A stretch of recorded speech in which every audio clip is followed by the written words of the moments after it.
Merhabalar, Nesrin'den Tarifler kanalıma ve mutfağıma hoş geldiniz. Bugün sizlerle hepinizin çok beğeneceğini umduğum, görüntüsü ve lezzeti muhteşem olan çikolatalı Hindistan cevizli ıslak kurabiye yapımını paylaşacağım. Şimdi yapımına geçelim. Kurabiye hamurumuz için yoğurma kabımızın içerisine 1 adet yumurtamızı alalım. Yarım çay bardağı ayçiçek yağı, yarım su bardağı 200 mililitrelik bardak ölçüsüyle toz şeker ve oda ısısında 150 gram tereyağımız var. Bunu da alalım. Tereyağımızın oda ısısında olmasına dikkat edelim arkadaşlar. Daha kolay karıştırır, daha kolay yoğurursunuz. Şöyle şimdi şekerimiz, yumurtamız ve tereyağımız krema kıvamına gelene kadar iyice karıştırıyoruz. Gördüğünüz gibi şöyle güzelce karıştı. İyice krema kıvamına geldi.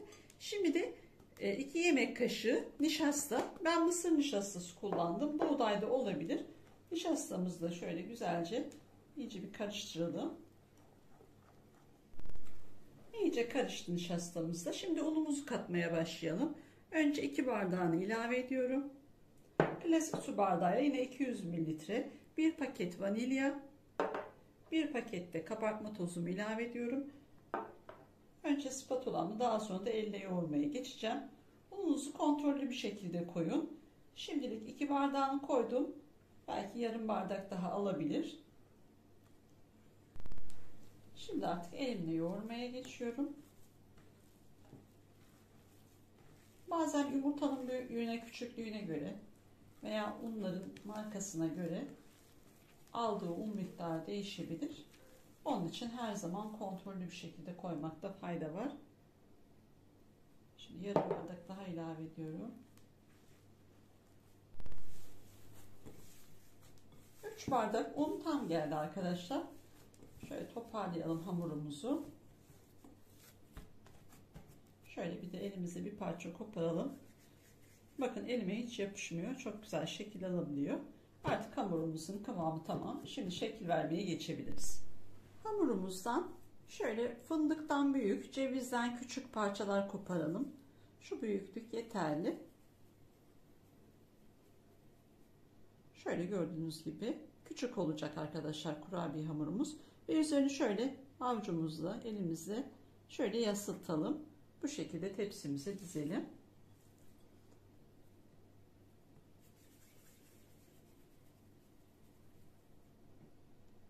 Şu şekilde. Çok hafif üzerine bastırıyoruz. Mümkün olduğunca hepsi aynı boyutta olmasına dikkat edelim. Kurabiye hamurumuzun hepsinin şeklini verdik. Benim boyutlarımda 55 adet kurabiyemiz oldu. Bu çok az daha küçük, çok az daha büyük olursa sayı fark edebilir. Çok önemli değil. 2-3 eksik, 2-3 fazla olur. Ona göre ayarlarsınız. Şimdi artık kurabiyelerimizi önceden ısıttığımız alt üst ayar 180 derecede pişmeye gönderiyorum.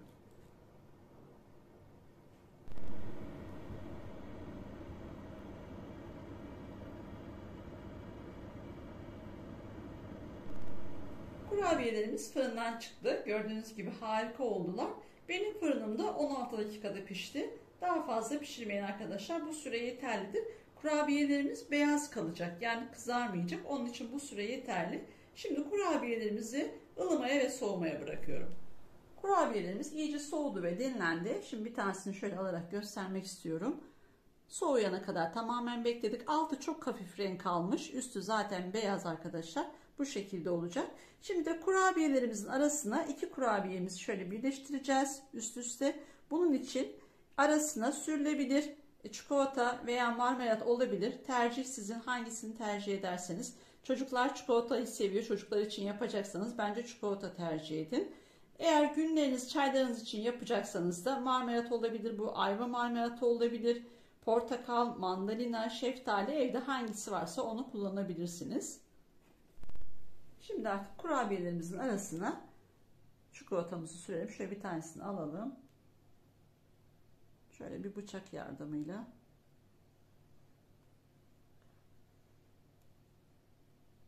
Arası için arkadaşlar fıstık ezmesi, fındık ezmesi, kremalar var biliyorsunuz. Onları da tercih edebilirsiniz. Şöyle bir tanesini şimdi koyduk. Diğerini de şu şekilde kapatıyoruz. Şöyle isterseniz hiçbir şey bulamadan bu şekilde de tercih edebilirsiniz. Şimdi bunu şöyle sütümüze hemen batırıp çıkarıyoruz arkadaşlar. Tutmuyoruz içerisinde. Şu şekilde ve daha sonra da Hindistan cevizini buluyoruz iyice. Şöyle gördüğünüz gibi. Şu şekilde. Şimdi şöyle bir tane daha göstermek istiyorum arkadaşlar. Bunda da tamamını değil de şöyle yanlarını Hindistan cevizine bulayabilirsiniz. Şöyle yine çikolatamızı sürelim. Bunda da şöyle alalım. Sütümüze şöyle sadece kenarlarını ıslatıyoruz.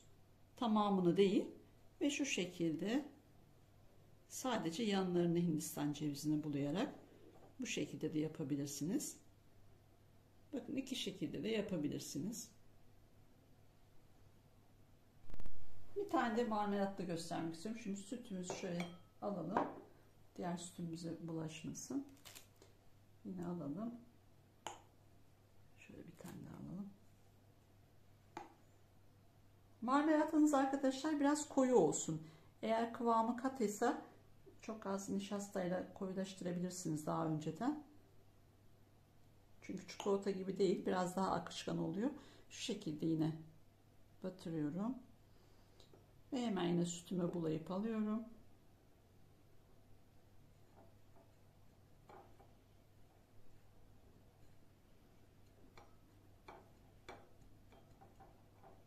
Bakın bu da çok güzel, benim ayva marmelatım vardı.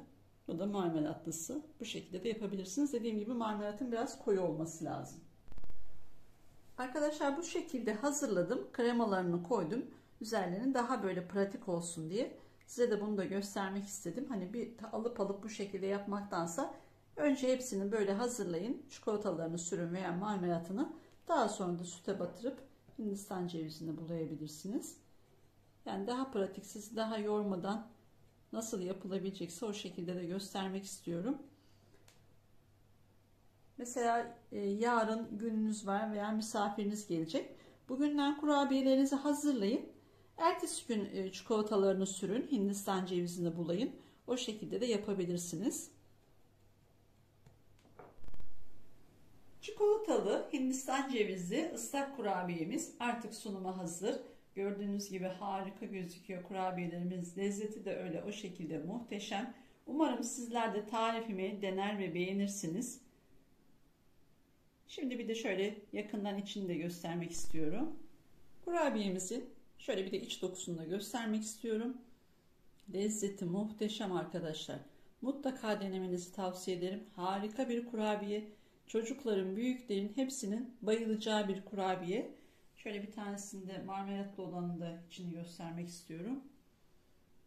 Gördüğünüz gibi harika. Tüm deneyenlere şimdiden afiyet olsun. Kanalıma abone olup bana destek olursanız çok sevinirim. Başka bir tarifte görüşmek dileğiyle. Hoşça kalın.